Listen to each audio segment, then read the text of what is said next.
students, welcome to Knowing Grammar. Our next topic is verb. Means kriya. Verb. Verb किसी भी sentence का बहुत important part होता है.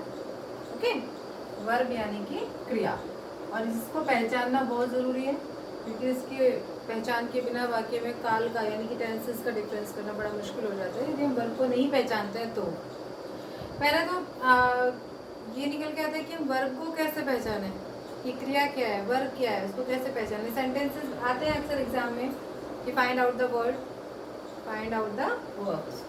वर्ब की पहचान सबसे पहले हमें इसकी पहचान कर लेनी चाहिए जहाँ पे वाक्य के जिस शब्द से यानी कि वाक्य सेंटेंस में जिस वर्ड से हमें काम का करना या होना, किसी काम के करने या होने का जिस शब्द से पता चलता है वही वर्ड हमारा क्या होता है, वर्ब यानी कि क्रिया होता है. इसका मतलब होता है कार्य का करना या होना, कार्य का करना या होना.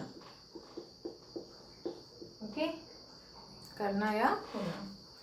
वर्ब की सबसे बड़ी पहचान ये होती है कि हिंदी में यदि हम उस शब्द का अर्थ निकालते हैं, मीनिंग लगाते हैं, तो हमारे उसमें अंत में ना आता है, शब्द के अंत में ना आता है, और जिस शब्द के अंत में हिंदी में ना आता है वो हमारा वर्ब होता है यानी कि क्रिया होता है. जैसे स्लीप, जंप, ईट. स्लीप सोना, जंप कूदना, ईट खाना. अब आप देखिए इसमें सब में क्या आ रहा है, ना ना ना. काम के करने का हमें पता चल गया कि सब्जेक्ट हमारा क्या कर रहा है, स्लीप, सो रहा है, कूद रहा है, खा रहा है, क्या कर रहा है. तो जिसमें हमें कार्य के होने का पता चलता है जिस शब्द से, वो हमारे सेंटेंस में वर्ब कहलाता है यानी कि क्रिया कहलाता है. जैसे कि हम एक एग्जाम्पल इसमें देखते हैं. Example, Shilpa is crying.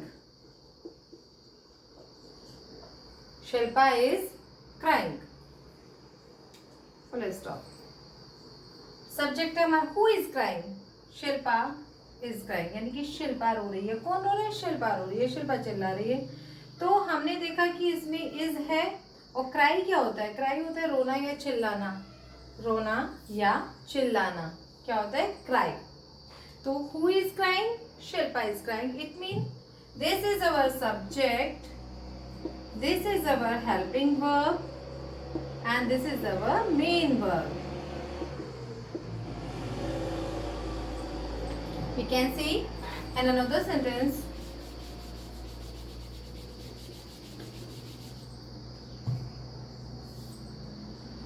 Ritesh is jumping. Subject, who is jumping, Ritesh is. Jump, jump means कूदना. Okay, jump means कूदना. Okay, यहाँ आ गया ना, कूदना. Then this is the main verb. Okay, ये हो गई हमारी. अब वर्ब को भी दो भागों में बांट दिया जाता है. वर्ब के भी दो अलग अलग हमारे क्रिया के दो अलग अलग हिस्से होते हैं. एक होता है आपका मेन वर्ब और एक होता है आपका हेल्पिंग वर्ब. हेल्पिंग वर्ब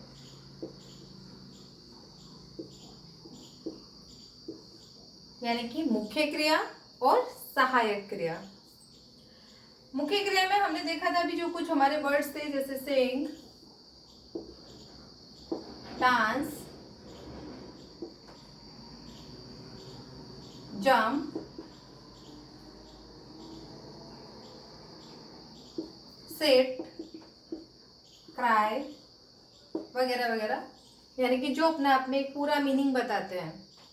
और हेल्पिंग वर्ब क्या होते हैं, जिससे हम हिंदी में बोलते हैं सहायक क्रिया, यानी कि जो मेन वर्ब मेन वर्ब और सब्जेक्ट के बीच में दोनों को आपस में कनेक्ट करने का काम करते हैं, यानी कनेक्ट करने में सहायता करते हैं, उसको हम सहायक क्रिया कहते हैं। इसको state of being, state of being भी कहा जाता है। कारण क्या है इसका? जो हमारे मेन वर्ब की स्थिति को बताता है, सब्जेक्ट को उसके साथ जोड़ता है, उसको हम हेल्पिंग वर्ब कहते हैं। इसमें हमारी आती हैं is, am, are, was, were, do, did, done, has, have, had। ये सब हमारी हेल्पिंग वर्ब है, सब हमारी सहायक क्रियाएं हैं। Is, am, are, was, were, do, did, done, has, have, had, etc. Okay. जैसे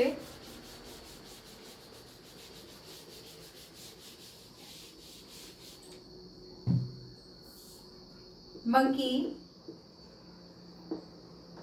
is eating a banana, full stop। monkey is eating a banana। who is eating a banana? monkey। तो ये हमारा हो गया सब्जेक्ट, क्योंकि जो who का answer देता है वो हमारा सब्जेक्ट होता है।